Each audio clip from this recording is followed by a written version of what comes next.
pesquisa Genial Quest confirmou o que aliados do presidente Lula temiam. A aprovação do governo baixou para um patamar próximo aos 30%, considerado o piso do PT. De acordo com a pesquisa, o governo é aprovado por 32% da população brasileira.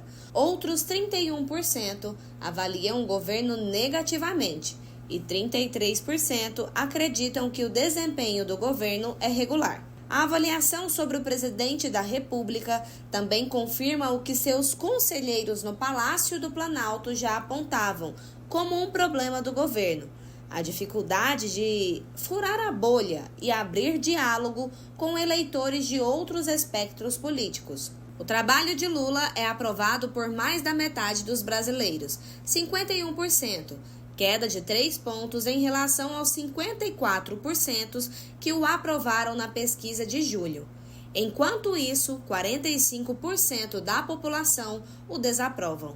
Em abril deste ano, a SECOM contratou, por meio de licitação, por R$ 197 milhões, 4 agências de publicidade para gerir as redes sociais do governo federal, com o principal intuito de aumentar a popularidade do presidente Lula. Diante desta polêmica, por que a popularidade de Lula despencou nos últimos meses? Muito bem, quero começar essa rodada com o professor Júlio Anderson. Professor, os dados desse levantamento, né, através das pesquisas aí, mostram que a aprovação caiu em torno de 3 pontos percentuais. E os que desaprovam aumentou 1 ponto percentual. Então, a gente pode considerar que teve uma queda aí de uns 4%, né? E qual que é a sua avaliação, professor? Por que aconteceu essa queda? 4% em pesquisas é um percentual relevante, né? É normal, Aline, é normal. Um governo com 4 anos, ele tem oscilações, né? Isso acontece com qualquer governo, não só no Brasil. Veja, governos de direita, governo de esquerda, lá na Inglaterra com Tony Blair, com Margaret Thatcher, com o próprio Churchill, houve momentos de altos, baixos, isso é absolutamente normal em qualquer democracia. E hoje, inclusive, com os altos índices da economia, que hoje nós temos a menor taxa de desemprego desde 2014, 6,6%, o Brasil é hoje a 8ª economia do mundo. Nós éramos a 13ª economia quando o Lula assumiu, hoje nós somos a 8ª. Nós temos um crescimento do PIB projetado para 3% esse ano. Nós tivemos, inclusive, o maior aumento do PIB agora nesse último trimestre, inclusive dos países, mas inclusive, salvo me engano, foi até maior que a da China, de forma surpreendente. O país está crescendo, a inflação está sob controle, e é normal, acontece algumas situações ou outras que acabam interferindo na aprovação ou desaprovação, mas não tenham dúvida, também um outro fator, o país está naquela polarização, né? Nós temos um país dividido, um país polarizado, e está dentro da média.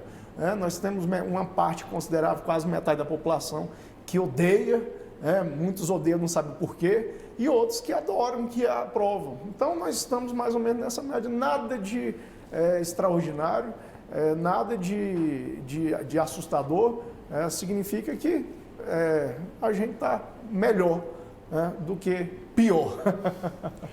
Rafael Costa, em geral, foi uma queda de 4 pontos percentuais. Ao seu ver, o que significa essa queda? Bem, primeiramente, eu quero lembrar a todos que estão assistindo esse programa que o Bolsonaro, mesmo passando por uma pandemia, por diversos problemas relacionados à natureza, ele terminou o seu mandato, final de 22, com aprovação de 39% e reprovação de 37%.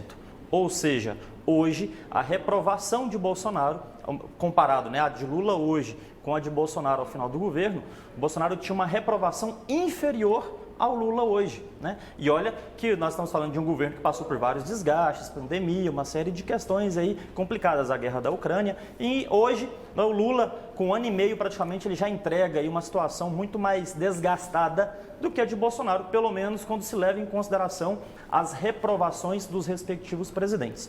Por que eu considero, Aline, que houve essa piora no governo do Lula? Porque o governo, ele ganhou as eleições muito com base em alguns argumentos que as pessoas queriam ouvir, né? Pelo menos um público ali, pelo menos que era propenso a votar no Lula. Entretanto, passado-se aí 1 ano e meio, as pessoas estão observando que isso não está se caracterizando, né? Diferentemente das informações que o professor trouxe, eu as respeito, nós temos um governo que já entrega com 1 ano e meio aí 300 bilhões de reais em déficit acumulado, ou seja, para o governo terminar o seu mandato no azul, ele vai ter que primeiro tirar 300 bilhões em lucro para só depois passar a ser efetivamente um lucro real. Isso não vai acontecer. E nós temos aí a inflação que já está batendo aí 11%. O governo não vai conseguir entregar aí dados equilibrados até o final do seu mandato, mesmo com sucessivos aumentos de impostos. Ou seja, o cenário é pessimista e isso está se traduzindo na percepção da população. Professor Júlio Anderson, seria algo relacionado essa queda na avaliação aos problemas com as queimadas, né, que tiveram alta, que foi até um discurso da oposição, na verdade foi um discurso da esquerda que o Bolsonaro não mantinha, não queria preservar a natureza? É diferente, porque o Bolsonaro incentiva como a representante lá do suposto agro, né? Porque vamos respeitar o agro, porque nós temos proprietários éticos, proprietários que sabem a importância de manter uma produção sustentável com respeito às regras da natureza. Ele fazia incentivar, né? Incentivar o desgaste ambiental, a matança de índio, enquanto o governo Lula não, né? Um dos focos é a preservação ambiental. Agora, infelizmente... Mas se ele cortou o gasto, se o governo cortou o gasto para preservar? Infelizmente, houve esse problema no governo, queimadas, a gente viu esse problema gravíssimo, não foi por falta de ação do governo. O problema é que nós temos um período, de fato, propenso a queimadas. A região centro-oeste, a gente tem uma região mais seca e, infelizmente, nas regiões de florestas, há incêndios criminosos. Se a gente analisa os dados, inclusive está em investigação, a imprensa noticiou aí pessoas sendo pagas para tocar fogo, inclusive presas, ocorreram prisões, inclusive, por conta dessas pessoas que estão tocando fogo. Eu prefiro acreditar que essas pessoas que estão tocando fogo não é para exatamente desgastar o governo. Eu prefiro acreditar que não existe uma pessoa com tamanha maldade, com tamanho fanatismo de tocar fogo no país para acabar com a imagem do governo. Eu prefiro acreditar que isso não existiu. Há pessoas que acreditam que isso está acontecendo. Felizmente, nós estamos chegando já na época das chuvas e eu espero que essas queimadas se controlem, porque é um problema ambiental gravíssimo que o país está vivendo, a humanidade inteira está vivendo, e o pessoal da extrema-direita, inclusive, não acredita em aquecimento global, acha que pode poluir à vontade, que isso não vai ter problema, porque eles se preocupam só com o lucro das grandes corporações acima de tudo, e tudo é possível nesse capitalismo selvagem que eles pregam. E eu não sou contra capitalismo, eu já falei várias vezes, eu sou a favor do capitalismo, mesmo porque o capitalismo é cláusula pétrea no Brasil, não tem como ser modificado, mas é possível nós podermos produzir com sustentabilidade, com preservação ao meio ambiente, garantindo para as próximas gerações um meio ambiente equilibrado, podendo conciliar produção com sustentabilidade. É isso que a gente prega. Infelizmente, as queimadas ocorreram e isso pode ter afetado, sim, aqui a popularidade do presidente. E como que o senhor explica essa redução de investimento, de incentivo para conter essas queimadas? Porque o governo reduziu bastante. Eu não tenho essa informação de que houve essa redução. Se você puder me ajudar e trazer essas informações... Conforme matéria do Globo... O valor gasto em 2022, ainda na gestão do ex-presidente Bolsonaro, foi de 64 milhões.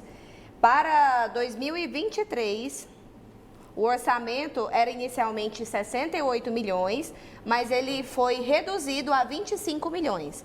Então, em 2023, o orçamento... Aline, só menos da metade. Foi reduzido a 25 ou reduzido em 25?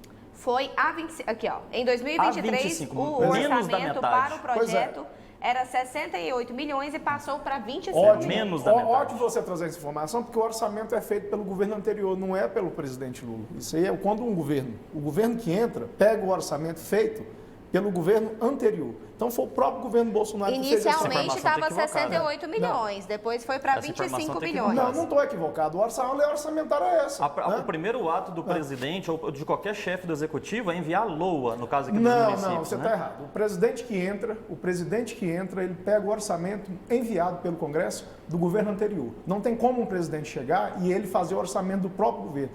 Agora, do ano de 2024, sim. O ano de 2024, o orçamento já é do presidente Lula, porque ele entra, então ele manda o projeto de lei e aí o Congresso Nacional aprova. Então, o de 2024 já é do presidente Lula. O orçamento de 2023 foi do governo Bolsonaro. Em 2024, o projeto é de 44 milhões. Não. Ainda 20 milhões abaixo do que Sim, foi. então tem que haver uma explicação. Brigar né? com o número tem que é haver uma difícil, né? explicação. Brigar Tem com que o haver uma número é explicação porque tem que ver o orçamento. Vocês não falam tanto em superávit primário? Sim, falamos e vamos falar nisso aqui hoje. Em controle de gastos. Então, Sim, importante. Tem que ver o orçamento, porque tem os gastos. Nós recebemos um país com uma situação extremamente difícil. Nós éramos a 13ª economia do mundo, nós já subimos para a 8ª economia, temos projeções de chegar à 6ª, mais uma vez, como o Lula já levou o Brasil à 6ª posição em economia do mundo, no governo, o auge do país, o auge da nossa economia, o momento da história brasileira em que a economia teve seu melhor período foi no ano de 2014. O Brasil era a 6ª economia do mundo, nós tínhamos o menor índice de desemprego da história. Obviamente que em 2015 tivemos problemas econômicos e aí agravou-se ainda mais com a crise política e de lá para cá o país só afundou.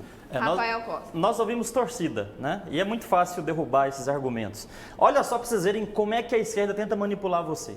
Meu debatedor traz informação de que o Brasil era a 13ª economia, né, com o Bolsonaro, que inclusive entregou o governo no azul, na casa aí dos 60 e poucos bilhões de reais, superávit, como ele bem mencionou, superávit esse que já foi desfeito e muito, porque o Lula já conseguiu fazer uma verdadeira sangria no nosso governo. Estamos falando de algo próximo a 300 bilhões de reais no prejuízo. O que significa isso? Para deixar bem claro, pessoal, nós estamos falando de um governo que gastou tudo o que podia e ainda gastou 300 bilhões do que não podia. Aí está em 300 bilhões no vermelho.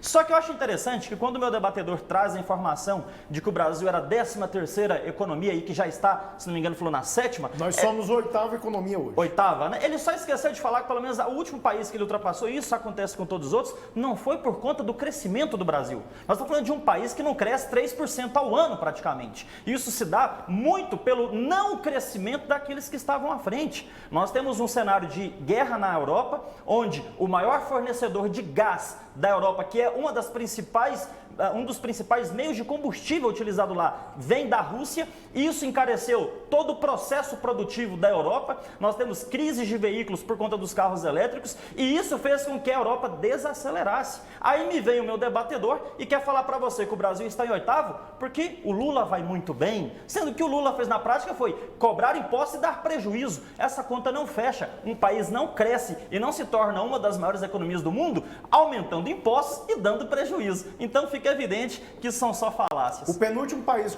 que o Brasil ultrapassou foi o Canadá. O Canadá, que é um dos principais países desenvolvidos do mundo, né? Uma monarquia constitucionalista.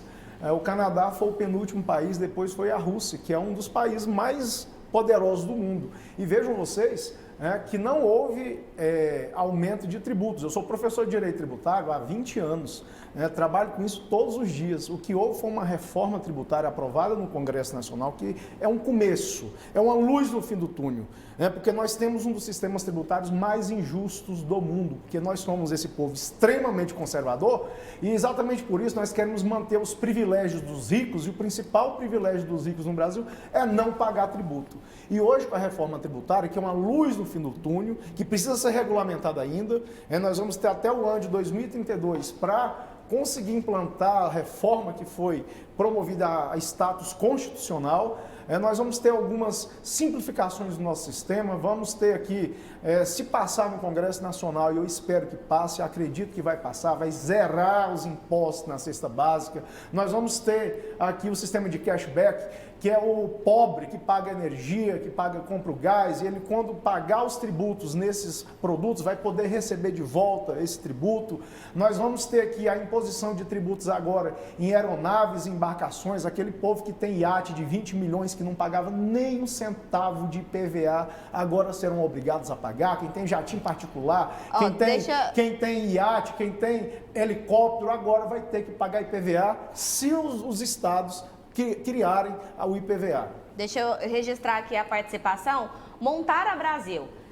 A popularidade de Lula continua caindo porque as grandes pedaladas estão ficando nítidas diante do povo que agora sabe usar a internet para averiguar tudo.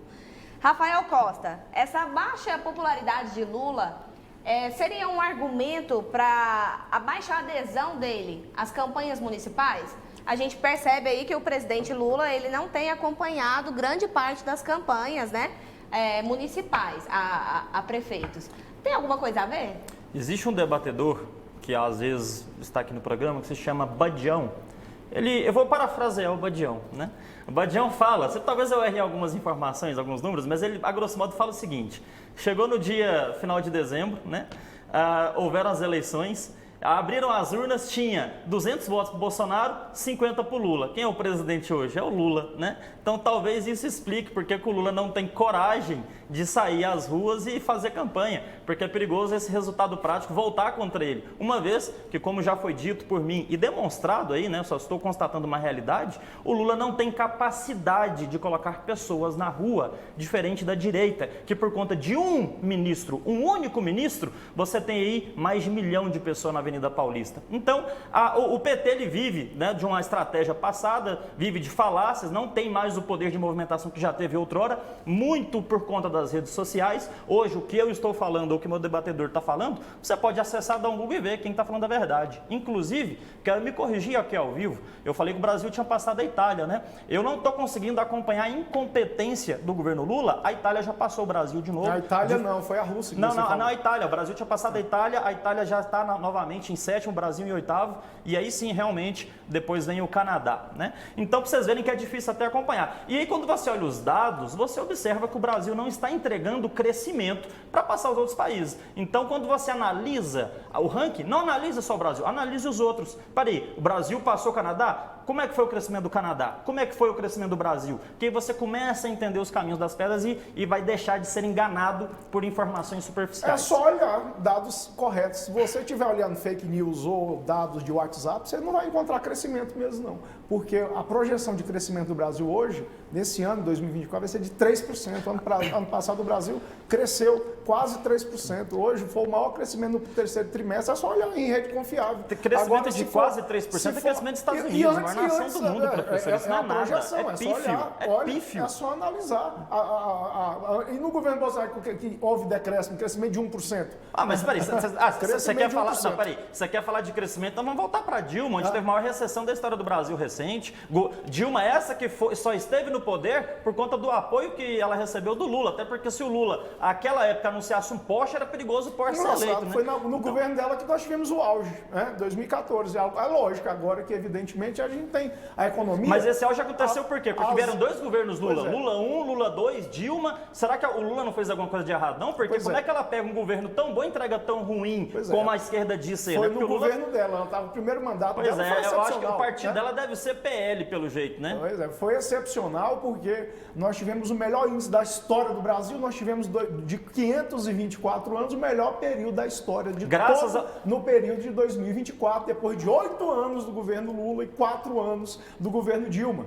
E aí, infelizmente, ocorreram aquelas consequências, o machismo no Brasil, uma coisa estarrecedora. A Dilma sofreu aqui uma perseguição, um golpe parlamentar violento em 2016. Tudo isso. O machismo é um problema sério mesmo. Pelo visto, o governo Lula entende disso, né? Tem um ministro lá que assediava uma ministra dentro do governo. Concordo com o senhor, problema. Machismo aqui é um problema muito sério que começa dentro do próprio governo. Tem que ser Bolsonaro não teve nenhum ministro acusado de assédio, não. Principalmente assediando ministra. E negra ainda por cima, hein? E tem que ser preso. E tem que ser preso. Mas o senhor está falando que a Dilma sofreu impeachment? Sofreu um golpe, por machismo? literalmente.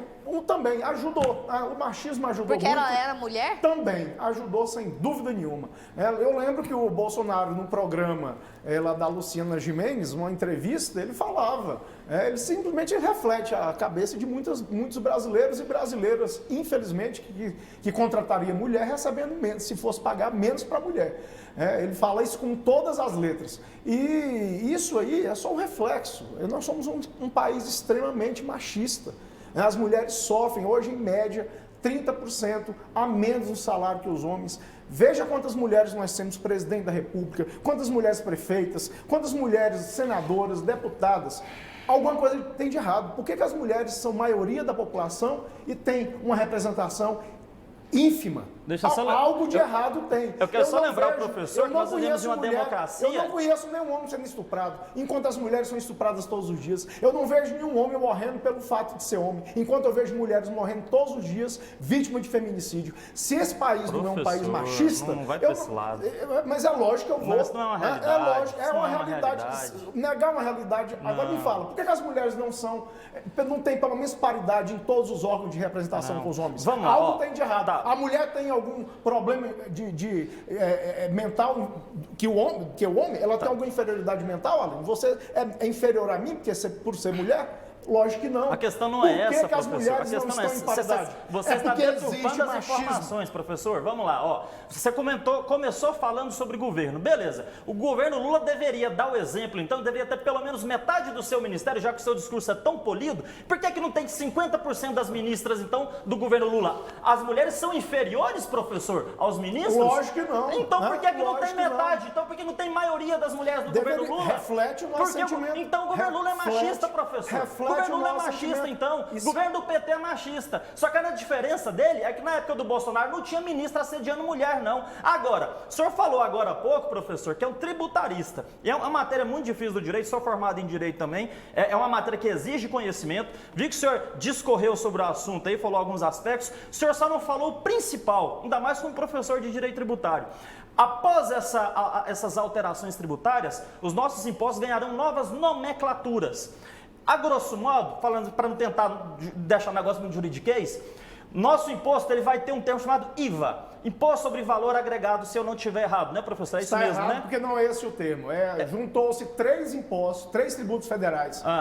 IPI, PIS e COFINS, que irão se unificar. Que virou o quê? Contribuição social, contribuição sobre bens e serviços. O ICMS e o ISS serão unificados no imposto sobre bens e serviços. Certo. O empresário, até 2032, deveria fazer 3 declarações, fazer 3 cálculos complicados diferentes. Agora vai ter que fazer apenas um. Vai diminuir burocracia. Se diminuir burocracia, diminui o custo do empresário, o preço do produto melhora, a competitividade dos empresários vai melhorar, sem dúvida nenhuma.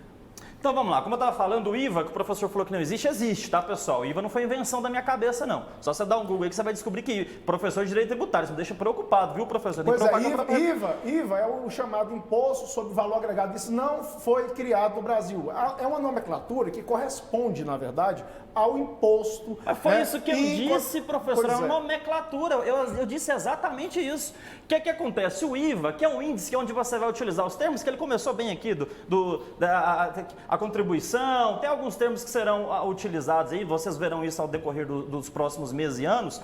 Só que o IVA nada mais é do que você pegar todas essas novas junções e determinar, olha, a grosso modo, porque a ideia é simplificar. Qual que é a carga tributária desse país? Você consegue aferir isso com o IVA, que seria o Imposto sobre Valor Agregado. É como se você tivesse uma noção da carga como um todo, considerando o maior e o menor. E quando se faz isso com as informações que se tem até agora, onde o governo Lula tem protagonizado, né, está à frente dessa reforma, nós temos que o Brasil terá simplesmente, meu professor, o maior IVA do mundo. É por isso que ele nem quis citar o nome, porque ele sabia onde é que eu ia chegar. Hoje, a previsão, a perspectiva do IVA brasileiro está na casa de 27,5%. Ou seja, não existe no mundo inteiro hoje, dos países que utilizam esse modelo, uma vez que essa reforma está sendo espelhada no que se há em outros países, inclusive os próprios termos, as nomenclaturas, e quando você analisa o IVA, você vê que não tem nenhum país no mundo que cobra tanto imposto como no Brasil. Só que é feio falar muito bom, isso. né? Eu preciso falar. Professor, eu preciso da réplica. Nós precisamos...